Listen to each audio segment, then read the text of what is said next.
Hello बच्चों, कैसे हैं आप लोग। मैं आशा करता हूं कि सभी लोग पूरी तरह से स्वस्थ होंगे और अच्छे होंगे।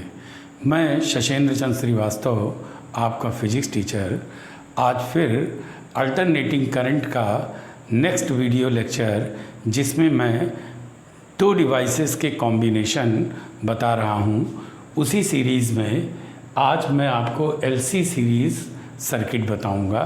यानी जब इंडक्टर और कैपेसिटर लगा हो सीरीज़ में किसी अल्टरनेटिंग सोर्स के साथ। अल्टरनेटिंग सोर्स का मतलब ये कि इस तरह से एक मैंने अल्टरनेटिंग करंट ले लिया और यहाँ एक कॉइल है और एक इसी के साथ सीरीज़ में कैपेसिटर है। अब देखिए, इसका वोल्टेज तो हम VL लेते हैं और इसका VC लेते हैं। मैंने आपको बताया था कि करंट को अगर हम इस तरह से लें, I से डिनोट करें, और अगर थोड़ी देर के लिए ये मान लिया जाए कि इसमें कैपेसिटर नहीं है, यानी कि ओनली इंडक्टर, ओनली कॉइल, तो उस कंडीशन में I जो होता है वो VL से 90 डिग्री लैग करता है, या VL 90 डिग्री I से लीड करता है। यानी VL अग्रगामी होगा। अग्रगामी का मतलब होता है आगे कितना, 90 डिग्री। तो मैंने ये मान लिया कि ये VL है, ठीक है।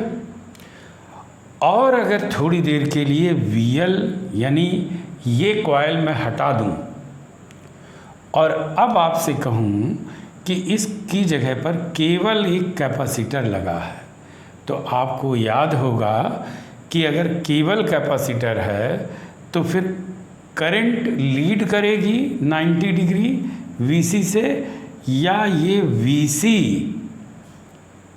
करंट से 90 डिग्री लैग करेगा, यानी पश्चगामी होगा। पश्चगामी का मतलब पीछे। तो जो पीछे आपने इंडिविजुअल सर्किट्स पढ़े हैं L, C और R के, उसका बहुत यूज़ है, और जो वो समझ गया वो समझिए कि ये सारे सर्किट समझ जाएगा। तो यहाँ ये 90 डिग्री लैग कर रहा है।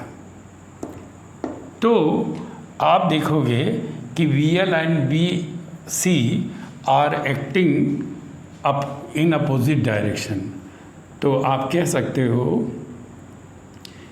कि VL and VC are acting in opposite direction,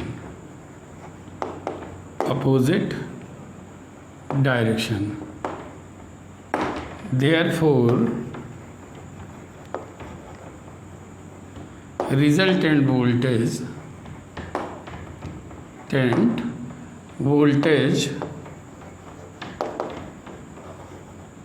V equal to VL minus VC। क्यों कहा मैंने?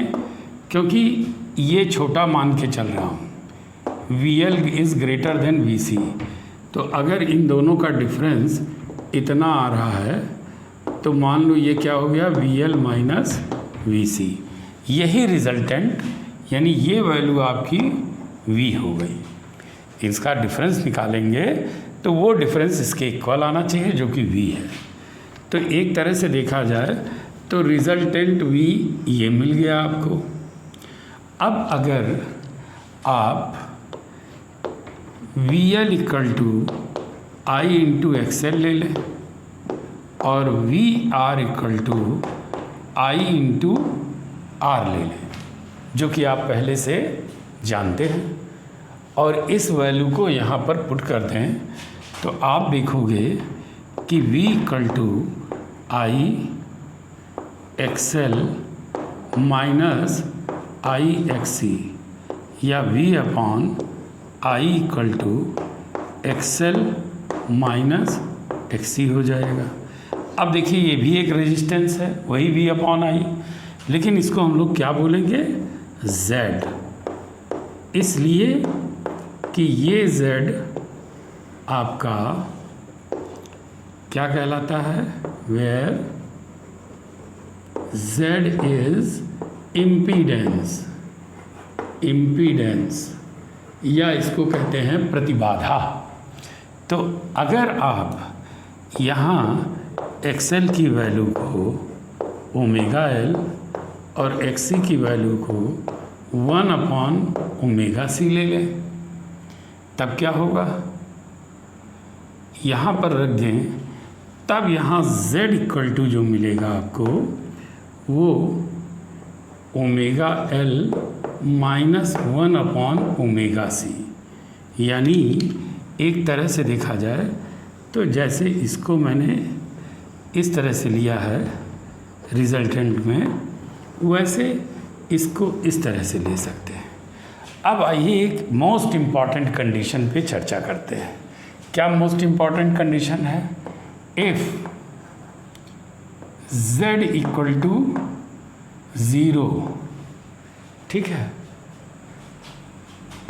Then XL equal to XC।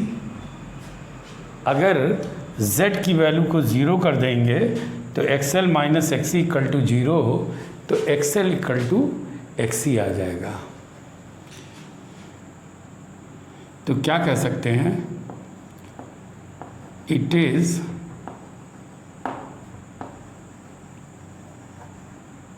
Condition for electrical resonance. ये मेन बात क्या ध्यान रखना है कि ये इलेक्ट्रिकल रेजोनेंस की स्थिति होगी, इलेक्ट्रिकल रेजोनेंस। और इस सिचुएशन में जब आप XL इक्वल टू XC लेते हैं तो इसका मतलब omega L equal to 1 upon omega C। Omega को इधर ले आइए तो ये आ जाएगा 1 अपॉन रूट LC, या इसकी वैल्यू 2 पाई F ले लीजिए और ये इस तरह से, तो F equal to 1 upon 2 pi root over 1 upon LC। यानी रेजोनेंस की पोजीशन में, अनुनाद की स्थिति में सर्किट का जो फ्रिक्वेंसी होगा वो 1 upon 2 pi root over root over 1 by LC। तो इस तरह से आप इसकी फ्रिक्वेंसी निकाल सकते हैं। इस स्थिति में जो करंट होगी वो इन्फिनिटी, समझ रहे हैं, इस सिचुएशन में सर्किट का जो करंट होगा वो इन्फिनिटी होगा। एक्चुअली रेजोनेंस क्या होता है, जैसे रेडियो में कोई फ्रिक्वेंसी मैच कराते हैं, मैच कराने का मतलब होता है दोनों की फ्रिक्वेंसी जैसे ही कोइंसाइड कर जाएगी या यूँ कह लीजिए मैच कर जाएगी तो वो पर्टिकुलर स्टेशन उस रेडियो का खुल जाएगा और वहाँ के प्रोग्राम्स आप देख पाते हो। उसी पर एक बेस प्रॉब्लम भी है, क्या है कि क्वेश्चन है ये, waves of a wavelength 300 meter are being transmitted from transmitting station। यानी ट्रांसमीटिंग स्टेशन से 300 मीटर का वेवलेंथ का एक वेवलेंथ ट्रांसमिट किया जाता है, भेजा जाता है, मतलब। और फिर क्या कह रहा है कि a capacitor of a capacity 2.4 microfarad is available, यानी इतनी कैपेसिटी है किसकी, कैपेसिटर की, सी की। तो बताना है कि calculate the inductance of the coil required for the resonant, यानी फिर आपको एल की वैल्यू फाइंड करनी है। किसकी वैल्यू फाइंड करनी है, एल की। तो देखिए कितना इजी है, जैसे आप जानते हैं V = N लैम्डा होता है, तो यहाँ V की जगह C बोलेंगे और F इसकी फ्रीक्वेंसी है इनटू लैम्डा। तो जब लैम्डा निकालेंगे तो C अपॉन लैम्डा तो हमें पता है, F निकालना है। F निकालेंगे तो C अपॉन लैम्डा, C है 3 × 10⁸ मीटर पर सेकेंड और लैम्डा की वैल्यू क्या है 300 मीटर। तो यहाँ ले लेंगे 300 मीटर, तो ये आ जाएगा 1 × 10⁶ हर्ट्ज़, इसकी फ्रीक्वेंसी आ गई। अब आप ये देखिए कि जब ये फ्रीक्वेंसी हमको पता हो गई और C की वैल्यू इन्होंने 2.4 × 10⁻⁻6 फैरेड दे रखा है, तो अब हमें इस फार्मूले से F = 1/2π√1/LC से L की वैल्यू निकालनी है। तो देखिए कैसे निकालेंगे L की वैल्यू, स्क्वायर कर दो और कुछ इस तरह से लिखिएगा L = अब देखिए स्क्वायर करेंगे तो F² हो गया, यहाँ 4π² हो गया, यहाँ 1/LC। इस L को इधर ले आइए, F को इधर ले जाइए, तो ये आ जाएगा 1/4π² C × F²। देखिए ये F² हो जाएगा ना, तो इसको इधर ले जाइए।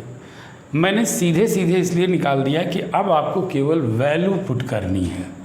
वैल्यू क्या क्या है ज़रा देखिए, 1/, यहाँ लेंगे तो यहाँ कायदे से ऐसे लिख दीजिए आप 2 × 3.14 का होल स्क्वायर, C की वैल्यू 2.4 × 10⁻⁻6 और F की वैल्यू 1 × 10⁻12। जब ये सारा का सारा सॉल्व करोगे तो लगभग 1.056 × 10⁻8 हेनरी आएगा, यानी इसको सॉल्व करने पर इतना इंडक्टेंस आएगा। तो इसका मतलब क्या हुआ कि उस कॉइल का कोफिशिएंट ऑफ सेल्फ इंडक्शन क्या होगा ये। तो इस तरह से ये एक रेजोनेंस सर्किट कोई हो, रेजोनेंट सर्किट का मतलब LC सर्किट, तो उसके ऊपर ये बेस्ड प्रॉब्लम काफ़ी अच्छी प्रॉब्लम है।